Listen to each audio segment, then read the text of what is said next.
آپ کا یہ سوال کہ کچھ لوگ طارق جمیل کو اس لیے فالو کرتے ہیں کہ وہ اپنے بیان میں ایک دوسرے کو برا نہیں کہتے. دیکھیے اگر طارق جمیل ایک دوسرے کو برا نہیں کہتے تو اچھی بات ہے، لیکن بد عقیدوں کو برا نہیں کہتے تو وہ تقریر کرنے کے لائق ہی نہیں ہے، اس لیے کہ اللہ تبارک و تعالی نے خود حضور علیہ الصلوۃ والسلام کے گستاخوں کو برا کہا.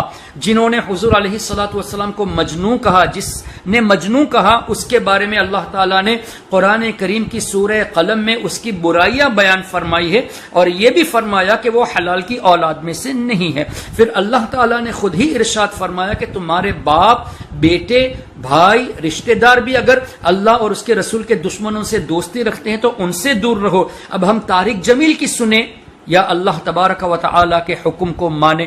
اللہ نے تو دور رہنے کا حکم دیا. جو گستاخ ہیں، جو حضور علیہ السلام کے دشمنوں سے دوستی رکھتے ہیں، ان سے دور رہنے کا حکم بھی اللہ نے دیا. تو ہم قرآن کی بات کو مانیں یا قرآن کے نام پر ایموشنل مگر مچھ کے آنسو بہا کر بیان کرنے والے مولوی طارق جمیل کی باتیں سنیں، جبکہ یہ قرآن کے خلاف ہمیں میسیجز پہنچا رہا ہے. پھر حضور علیہ الصلوۃ والسلام نے مسجد نبوی شریف سے منافقوں کا نام لے کر اخرج یا فلاں فإنک منافق، اخرج یا فلاں فإنک منافق، نکل جا مسجد سے اے شخص تو منافق ہے، یعنی نام لے کر منافقوں کو مسجد نبوی سے باہر نکالا. تو اگر ہم کسی وہابی حضور کے دشمن کو ہماری مسجد سے باہر نکالے یہ کہہ کے کہ اس نے گستاخی کی ہے، تو اس میں برائی کون سی کی ہے؟ یہ تو حضور علیہ السلام کی سنت ہے. تو طارق جمیل صاحب نہ قرآن سے واقف ہے نہ حدیث سے واقف ہے، اور یہ واقف ہو بھی کیسے سکتا ہے جو ایسا جاہل ہو کہ خود یہ کہے کہ حضور علیہ الصلوۃ والسلام جب معراج کو گئے تو جبریل علیہ السلام نہیں آئے تھے، جبکہ حدیثوں میں آیا ہے کہ جبریل علیہ السلام تشریف لائے تھے اکمپنی کرنے کے لیے. یہ نہیں کہ حضور کو ساتھ لے جائے کیونکہ حضور کو پتہ نہیں، ایسا نہیں، بلکہ حضور سے مدد، حضور سے فیض حاصل کرنے کے لیے جبریل علیہ السلام آئے، ایز اے خادم تشریف لائے، اور یہ حدیثوں میں موجود ہے. لیکن طارق جمیل نے اپنے بیان میں کیا کہا کہ جبریل علیہ السلام نہیں آئے بلکہ اللہ خود زمین پر آیا. پہلے آسمان پر اللہ لے گیا، پھر وہاں سے دوسرے آسمان پر اللہ لے گیا. نام دیا ہے کہ اے میرے محبوب کی امت اپنے نبی کی قدر کرو. میں نے جب اس کو آسمانوں پہ بلایا تو میں خود زمین پہ آیا اس کو ساتھ لے جانے کے لیے، تو میں خود زمین پہ آیا اس کو ساتھ لے جانے کے لیے. لے جانے والا کون ہے؟ اللہ نے کہا میں خود آیا ہوں، آجا میرے ساتھ آ، چل.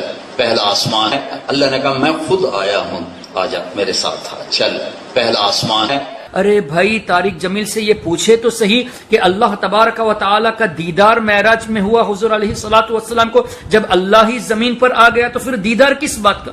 جانے کی ضرورت کیا تھی؟ پھر اللہ کا زمین پہ آنا اگر مان لیا جائے تو اللہ کے لیے جسم کا ثابت ہوا، اللہ کے لیے مکان کا ثابت ہوا، اور اللہ جسم و جسمانیات سے پاک ہے، مکان سے پاک ہے. تو جو آدمی بیسک عقیدہ ہی نہ جانتا ہو اس کی تقریریں چاہے کتنی ہی ایموشنل ہو، ہم سن کے کیا کریں؟ ہم سن کے اپنے ایمان کو برباد کریں. پھر طارق جمیل نے یہ بھی کہا کہ تورات، زبور، انجیل یہ اللہ کے کلام نہیں ہے، صرف قرآن اللہ کا کلام ہے. ان تورات آسمانی کتاب ہے، اللہ کا کلام نہیں ہے. زبور آسمانی کتاب ہے، اللہ کا کلام نہیں ہے. انجیل آسمانی کتاب ہے، اللہ کا کلام نہیں ہے.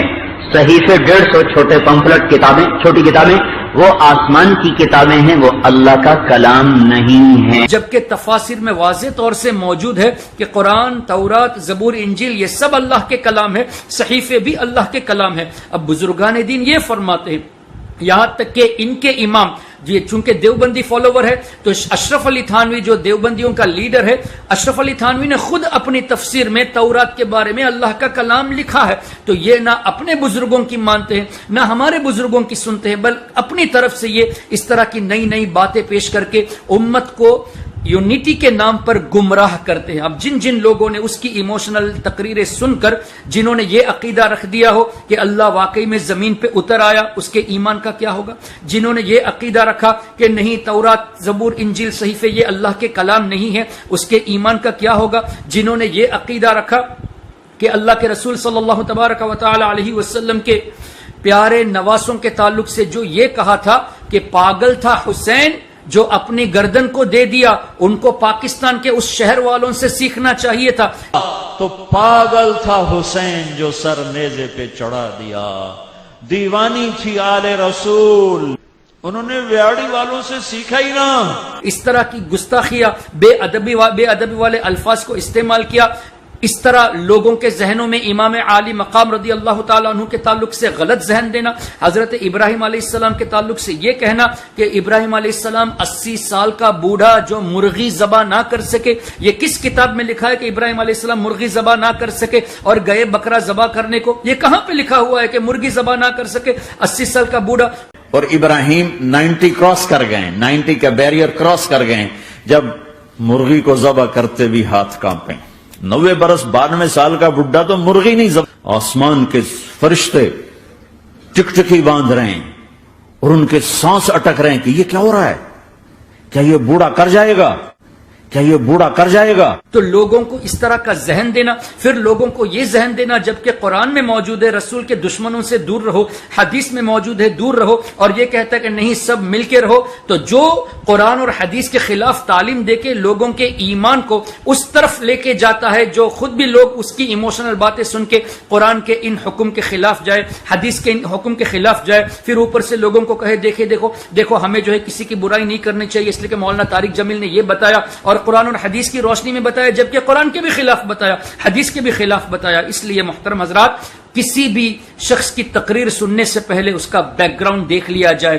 چاہے کتنی ہی ایموشنل تقریریں کرتا ہو، اس کا بیک گراؤنڈ ضرور دیکھے، اس کا علمی مقام ضرور دیکھے، ان کے اساتذہ کو دیکھے، ان کے ساتھ کون جڑے ہوئے، ان چیزوں کو دیکھے. تو سب سے زیادہ سیفٹی یہی ہے کہ جب تک آپ کو یہ پکا نہ ہو کہ یہ واقعی میں صحیح العقیدہ اہل سنت والجماعت سے ہے، تب تک نہ کسی کی تقریر سنے نہ کسی کی کتابیں پڑھے. اللہ تعالیٰ سب کے ایمان کی حفاظت فرمائے. اگر آپ نے ابھی تک ہمارا چینل سبسکرائب نہیں کیا تو ہمارے چینل کو سبسکرائب کر لیں.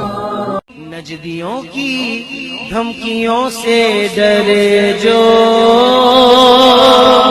وہ سنیوں کا کلام